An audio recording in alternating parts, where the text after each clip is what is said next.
Kementerian Sosial menemukan data terpadu kesejahteraan sosial yang masih belum padan dengan data penduduk miskin dari Dinas Kependudukan dan Pencatatan Sipil.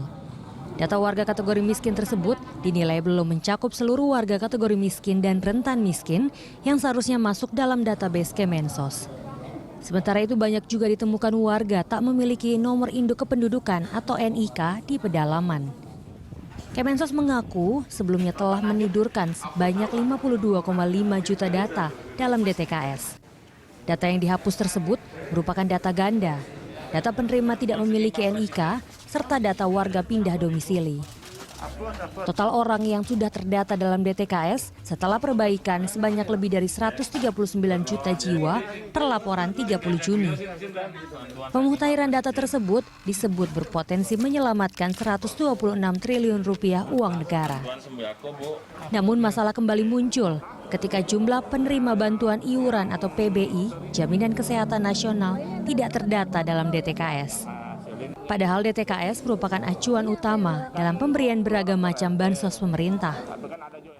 Sejak memasuki September, Menteri Sosial Tri Risma hari ini memang diketahui keliling beberapa daerah untuk melakukan monitoring dan pemantauan penyaluran bansos.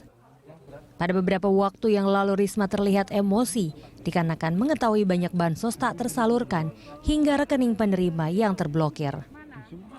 Mungkin orangnya merantau, it's okay. Tapi bahwa orangnya ada. Jangan ngomong nggak ada loh Pak, tak datangi kampungmu. Loh serius, nanti tak cari satu tak buktikan. Masih proses distribusi 1.300. Terus yang tidak terdistribusi 500.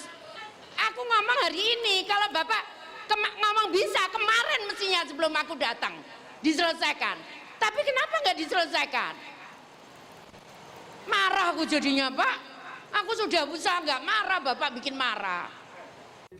Khusus untuk bantuan sosial, Kementerian Sosial diminta untuk melakukan penguatan koordinasi pusat dan daerah. Sementara untuk monitoring di daerah bisa diserahkan kepada staf di Kementerian Sosial serta koordinasi dengan pemerintah daerah. Tim Liputan Berita 1. Ya, pemirsa, bagaimana sejauh ini koordinasi pemerintah pusat dan pemerintah daerah terkait data bansos? Dengan tema benang kusut data bansos, kita akan membahasnya bersama narasumber, yakni pengamat kebijakan publik, Trubus Rahadiansyah. Selamat siang, Pak Trubus. Ya, selamat siang, Mbak.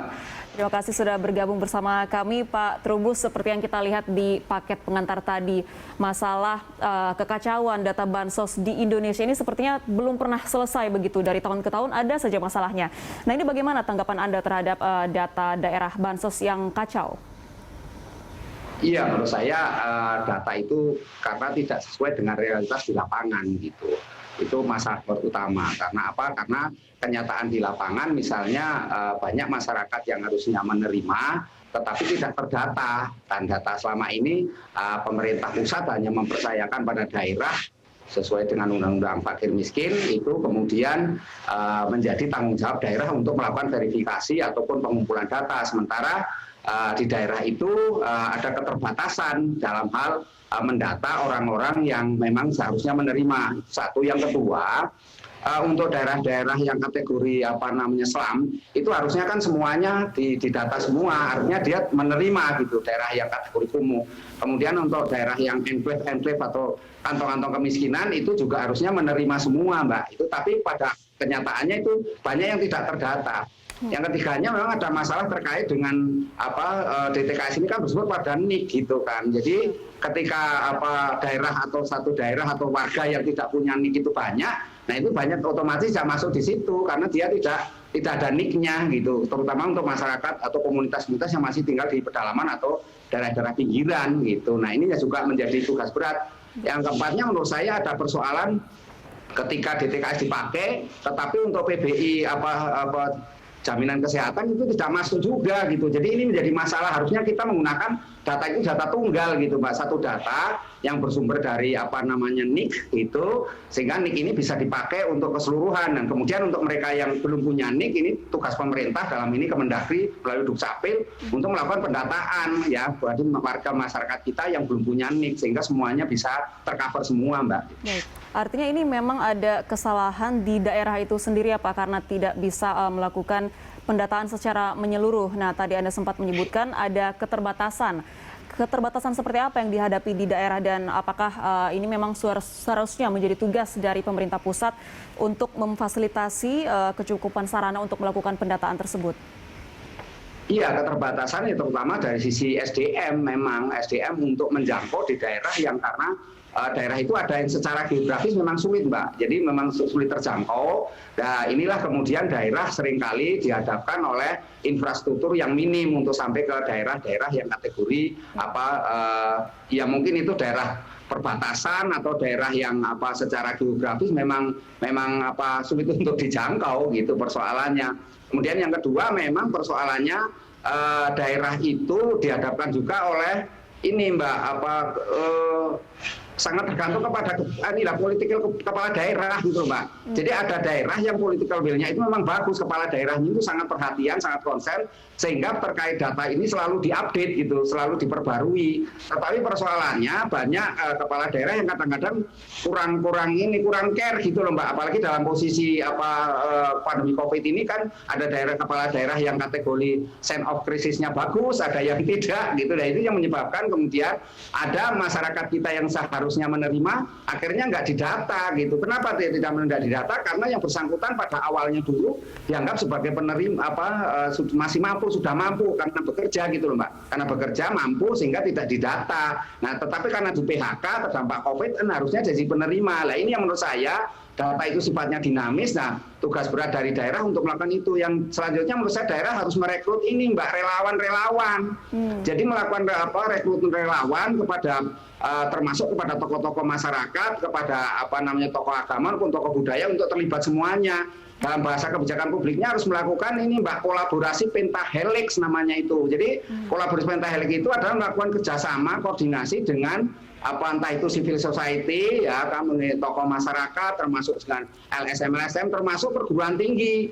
Dunia pendidikan juga dilibatkan itu. Jadi mungkin mahasiswa juga bisa dilibatkan untuk mendata juga. Jadi ini menurut tergantung kemauan daerah untuk melakukan itu semua, Mbak. Jadi prinsipnya banyak daerah yang sudah melakukan dengan baik, tapi ada juga daerah yang kategori nggak melakukan perbuatan apa-apa gitu. Jadi nggak banyak melakukan perubahan. Datanya data yang orang yang sudah meninggal masih tercatat, orang yang sudah pindah atau sudah pergi masih juga datanya masih ada. Itu jadi masalah seperti itu, Mbak. Ya, ini cukup kompleks ya Pak sebenarnya tantangannya. Salah satunya adalah tergantung political will atau inisiatif dari pemerintah daerah tersebut. Nah, kalau terkait dengan memfasilitasi tenaga untuk melakukan pendataan ini, apakah ada daerah yang bisa menjadi contoh dalam melakukan pendataan kependudukan yang membutuhkan bantuan sosial dengan baik? Iya, menurut saya yang bisa dicontoh itu misalnya DKI Jakarta, Mbak. Di Jakarta itu kan dalam pendataan awalnya memang ada carut marut, tetapi kemudian setelah digerakkan berbagai sektor, termasuk di dalamnya adalah tingkat RT RW lah harus mendata semua, kan akhirnya data-data yang selama ini ganda, yang tumpang tindih, kemudian ada data yang tidak jelas juga, itu bisa dilakukan cleansing atau pembersihan gitu ya. Jadi itu bisa dibersihkan. Itu DKI Jakarta sudah banyak melakukan, dan sekarang relatif data yang ada itu relatif bisa valid lah, bisa reliable gitu, bisa dipercaya untuk DKI Jakarta. Tapi untuk daerah lain kan masih banyak yang belum melakukan gitu loh Mbak. Sehingga ini dilakukan harus dengan pekerjaan yang menurut saya memang pekerjaan yang terus-menerus Mbak, berkesinambungan. Nah itu yang bisa dilakukan untuk daerah yang kategori di luar DKI Jakarta, ya memang untuk wilayah aglomerasi ini relatif sudah mengalami banyak kemajuan soal data, meskipun ya ada beberapa misalnya di Bogor atau di Tangerang atau Bekasi juga masih ada persoalan-persoalan di mana data itu masih tumpang tindih, tetapi itu kan kemudian bisa dilakukan secara secara komprehensif lah, dengan kemauan dari para pejabatnya di situ atau petugas di lapangan, khususnya Dinas Sosial dan Kemensos memang, karena untuk melakukan pendataan itu tugasnya dia, dan itulah dua hal itu kemudian berkolaborasi dengan yang ada di masyarakat di sekitarnya, termasuk LSM ataupun juga RT RW yang ada di tempat masing-masing, Mbak. Baik, nah ini Pak, dengan terungkapnya ketimpangan atau kekacauan data bansos di daerah setelah Mensos melakukan kunjungan ke daerah. Ini artinya selama ini memang koordinasi antara pemerintah pusat dan daerah itu buruk dong Pak, sehingga ini baru bisa terungkap setelah dari pusat melakukan tinjauan langsung ke lapangan. Iya, ini menurut saya memang adanya COVID ini bisa membuka kotak Pandora mengenai hubungan pusat dan daerah terkait dengan bansos misalnya. Ini pendanaan bansos ini menjadi terpotret buruk gitu loh Mbak. Karena apa? Karena memang pada akhirnya banyak data yang tidak diperbarui gitu di daerah-daerah itu, dan semua selalu pusat menyalahkan daerah karena daerah yang mendata, tetapi daerah selalu beralasan kami harus menginput dulu, kami harus mengumpulkan data dulu, pokoknya alasan masing-masing yang ujung-ujungnya itu sebenarnya tidak ada kemauan untuk saling bekerja sama, dan ujung-ujungnya cuma saling menyalahkan. Nah ini menurut saya memang persoalannya kemudian ketika data itu harus dibenarkan atau diklarifikasi. Nah ini tidak harus istilahnya pemerintah pusat harus turun ke bawah gitu ya. Ini turun ke bawahnya itu misalkan untuk Bu Menteri misalnya, khusus Bu Menteri ketika ini turun tidak perlu tiap hari turun ke lapangan, karena tugas-tugas Kementerian Sosial itu banyak sekali Mbak, tidak hanya ngurusi bansos, dan itu bisa diserahkan pada Dirjen dan pemerintah daerah. Yang penting adalah untuk daerah-daerah kategori enklave itu ya, kantong-kantong kemiskinan. Nah itu perlu Bu Menteri turun misalnya dari pusat turun lah gitu, atau kategori slum gitu ya, masyarakat yang kumuh-kumuh atau yang tinggalnya di hutan-hutan itu. Nah itu yang kategori itu juga harus kan banyak masyarakat kita yang tinggalan di perbatasan dengan hutan gitu ya, itu harus didata betul gitu lah. Ini yang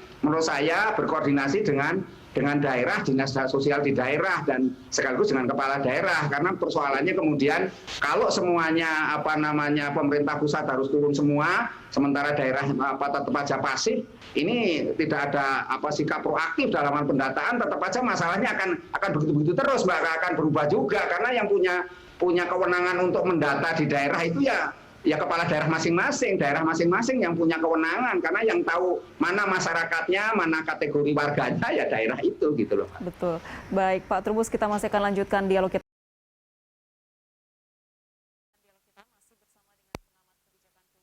Trubus Rahadiansyah. Pak Trubus, ini idealnya untuk melakukan pembaruan data atau perbaikan data penerima bansos, idealnya dilakukan selama berapa waktu sekali atau setiap jangka waktu berapa lama Pak? Kan pembaruannya itu setiap sebulan sekali Mbak. Jadi pada daerah itu melakukan pengecekan ke lapangan ya, ke lapangan khusus untuk daerah-daerah kategori enklave ya, kantong-kantong kemiskinan, itu harus melalui checking langsung lah, terjun ke lapangan gitu ya, terjun ke lapangan. Terus kemudian untuk daerah yang slum gitu ya, daerah kumuh-kumuh itu kan otomatis semuanya harus didata, dan itu terus dipantau terus, karena memang penambahannya itu setiap bulannya cukup signifikan pula seiring dengan kondisi ekonomi karena terdampak COVID ini Mbak. Jadi itu menurut saya yang harus dilakukan. Yang kedua menurut saya kepala daerah dan perangkatnya harus terus memastikan bahwa kondisi di daerahnya masing-masing yang menjadi tanggung jawabnya itu memang selalu terpantau, termonitoring, dan selalu melakukan evaluasi, karena bisa saja data itu ganda. Ada beberapa daerah yang sudah melakukan, misalnya Surabaya itu terlalu memonitoring, membuka aplikasi untuk usulan, itu Pemkot Surabaya yang sudah melakukan. Nah, kemudian kalau didasarkan pada data NIK itu diketahui yang bersangkutan sudah menerima, kan bansos itu macam-macam Mbak jenisnya ya kan, ada PKH, ada yang namanya BST, ada yang namanya BPNT misalnya, atau jenis yang lainnya.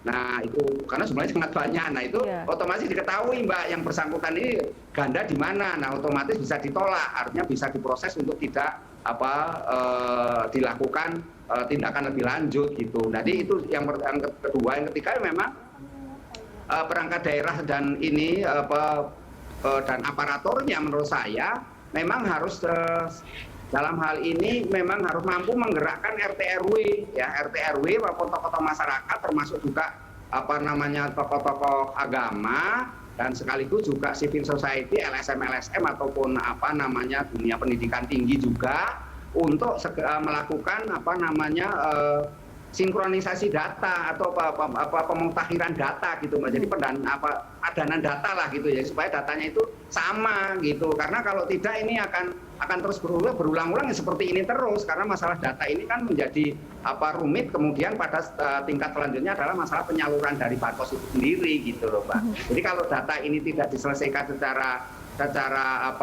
komprehensif dan holistik, menurut saya memang pada akhirnya persoalannya akan berulang-ulang gitu. Nah, jadi menurut saya ini memang ada juga yang ketiga, menurut saya dibentuk tim ya di tingkat daerah. Itu memang sudah ada daerah yang membentuk tim, tapi perlu ditingkatkan juga. Tapi ada daerah yang belum Mbak gitu. Jadi dibentuklah tim untuk termasuk melibatkan relawan-relawan itu untuk melakukan pendataan terus menerus dan memastikan kalau misalnya ada orang yang kategori warga yang sudah dianggap mampu dicoret saja gitu ya. Tetapi kemudian yang pusat juga segera juga melakukan proses updating juga. Jangan apa yang sudah diusulkan oleh daerah kadang-kadang oleh pusat juga nggak dikerjakan. Nah, itu jadi masalah juga Mbak. Jadi ya data itu akhirnya utuh semua, itu terjadi di beberapa daerah seperti itu gitu. Jadi artinya orang itu seharusnya dicoret sudah nggak menerima, tapi ternyata dalam pencairan dana bansos yang bersangkutan menerima lagi. Lah ini yang jadi masalah, tumpang tindih itu terjadi di beberapa daerah, di Klaten, di beberapa daerah sudah muncul di media itu hampir tiap hari ada. Ya. Ini rumit ya Pak, permasalahannya sudah sistematis dan berlangsung sejak lama. Nah, kalau tadi Anda mengatakan idealnya pengecekan atau pembaruan dilakukan tiap sebulan sekali, artinya yang dilakukan oleh di daerah-daerah di Indonesia ini sangat jauh dari ideal ya Pak. Nah, tadi Anda sempat menyebutkan solusinya untuk tidak terjadi ketimpangan atau untuk menjamin validitas data yang baik adalah dengan menggunakan data induk atau data tunggal. Apa sebenarnya hambatan yang dihadapi oleh Indonesia untuk menciptakan atau menggunakan data induk untuk penerima bansos? Iya, menurut saya ini masalah data induk ini memang belum ada peraturan perundang-undangannya Mbak. Artinya harusnya ada perlindungan data lah, undang-undang perlindungan data. Jadi sehingga data yang terkumpul itu mendapatkan jaminan bahwa datanya itu aman, gitu kan. Yang kedua, memang belum juga ada kebijakan menurut saya yang sifatnya itu kolaboratif gitu Mbak, kolaboratif antar kementerian ataupun antar lembaga, sehingga data itu betul-betul dimiliki tunggal gitu. Misalnya untuk data kemiskinan di Indonesia itu tidak hanya dimiliki Kemensos, tapi juga ada badan BPS juga punya, atau kementerian dan lembaga yang lain juga punya Mbak. Jadi menurut saya semuanya harus disatukan. Nah, yang ketiganya memang harus ada political will, kemauan politik dari para pengambil kebijakan untuk memastikan bahwa ke depan semuanya harus data tunggal gitu ya. Kalau kita mencontoh misalnya negara seperti Amerika Serikat yang sudah melakukan, itu membutuhkan waktu memang puluhan tahun Mbak, lama itu ya kalau di Amerika sendiri. Nah, tetapi di Indonesia ini sudah satu kemajuan, tetapi kalau misalnya dibandingkan negara-negara seperti Korea Selatan, Taiwan yang sudah melakukan pendataan dengan baik ya, harusnya kita juga bisa memotret bagaimana negara-negara itu melakukan pendataan secara bagus gitu loh. Jadi sehingga dengan demikian kita tinggal mencontek aja, menirulah model-modelnya saja gitu. Tapi persoalannya kemudian di sini yang paling penting adalah daerah yang sebagai tempat di mana warga itu berada, memang betul-betul harus ada inovasi Mbak, inovasi dari kepala daerah dan perangkatnya melakukan terobosan-terobosan sehingga data yang disampaikan itu benar-benar valid, data-data yang disampaikan itu benar-benar sesuai dengan realitas di lapangan. Karena selama ini yang terjadi itu data yang sampai itu adalah tidak merupakan potret keseluruhan dari daerah yang disampaikan gitu loh Mbak. Jadi banyak sekali kemudian ketika bantuan itu cair atau bansos itu cair, masyarakat teriak-teriak, kok saya nggak kebagian, saya nggak dapat gitulah. Ini menjadi masalah. Nah, kemudian ada yang mengatakan lah seharusnya dia nggak dapat tapi malah dapat. Nah, ini juga persoalan, ada yang dapatnya itu ganda-ganda Mbak, ada yang dapat 2, ada 3 dari provinsi dapat, dari kabupaten dapat, atau dari yang lainnya juga dapat. Nah, ini menurut saya karena bansos ini kan jenisnya macam-macam, ada yang dari APBN sumbernya, ada juga yang sumbernya dari APBD semenjak ada PPKM ini, kemudian ada yang sumber dari ini dana desa atau dana kelurahan Mbak. Jadi ini juga harus diintegrasikan semuanya karena sumbernya harus pada DTKS itu. DTKS sumbernya pada NIK. Nah, karena NIK ini ada banyak warga kita yang belum punya NIK ya, menurut saya ini yang harus dilakukan, menurut saya itu sidak-sidak pendataan-pendataan langsung terjun langsung lah para pimpinan pengambil kebijakan Mbak di pusat maupun di daerah secara bersama-sama berkolaborasi untuk seringlah melakukan sidak, melakukan kunjungan ke daerah ya untuk memastikan mengenai proses-proses penyaluran dari bansos itu sendiri. Kembali lagi semua solusi itu akan bergantung terhadap inisiatif atau political will dari pemerintah daerah masing-masing ya Pak. Pak Trubus, terakhir harapan Anda terkait dengan masalah kekacauan data bansos ini, silakan Pak. Iya, harapan saya kekacauan data ini jangan terulang-ulang terus, ya kan, karena pada akhirnya juga menjadi beban negara, merugikan kita semuanya. Tetapi yang paling penting adalah ketika data itu dilakukan, dua hal yang harus dilakukan. Yang pertama adalah aspek transparansi. Jadi aspek transparansi ini harus secara transparan bahwa data itu memang merupakan data yang valid, gitu, data yang betul-betul sesuai realitas di lapangan. Itu yang pertama. Yang kedua, perlu juga ada akuntabilitas publik, pertanggungjawaban publik, di mana kemudian di dalam melakukan bansos itu, penyaluran bansos itu merupakan tanggung jawab ada pertanggungjawaban publiknya lah, bahwa itu adalah APBN, uang negara, uang masyarakat kita bersama gitu ya, sehingga ada rasa bahwa ini situasi pedulilah, ada sense of crisis itu. Yang ketiganya menurut saya penting juga dilakukan adalah kolaborasi, peningkatan kolaborasi antara pusat dan daerah, dan juga antara yang disebut istilahnya kolaborasi pentahelix itu ya, antara pemerintah daerah, swasta, kemudian juga dalam hal ini perguruan tinggi, kemudian civil society ya, LSM itu, NGO itu, kemudian dengan tokoh-tokoh masyarakat, semuanya harus dilibatkan. Yang terakhir yang menurut saya ada partisipasi dari warga sendiri juga harus melaporkan, harus proaktif Mbak. Jadi kalau warga itu terus diam pasif, dia teriak-teriak pada saat tidak menerima bantuan saja, lah ini kan menjadi aneh. Tetapi kalau misalnya ada yang tidak beres, ada yang tidak karena nggak ada sesuatu yang sempurna, itu nggak ada. Kebijakan itu memuaskan semua pihak juga nggak ada. Tetapi yang jelas itu ada partisipasi aktif dari warga sendiri Mbak, untuk sekaligus melakukan pengawasan agar tidak terjadi penyimpangan-penyimpangan seperti pungli, seperti pemotongan-pemotongan, seperti korupsi. Ada juga orang yang seharusnya menerima tapi ganda-ganda. Nah itu semuanya harus dilakukan, misalnya ditempel itu penerima-penerimanya di kantor-kantor desa atau kantor-kantor kelurahan kalau yang belum ada belum paham betul terkait dengan penggunaan aplikasi. Kalau sudah ada aplikasi ya tinggal dipencet saja ke aplikasi itu, ada nama-namanya, penerimanya siapa kan gitu. Jadi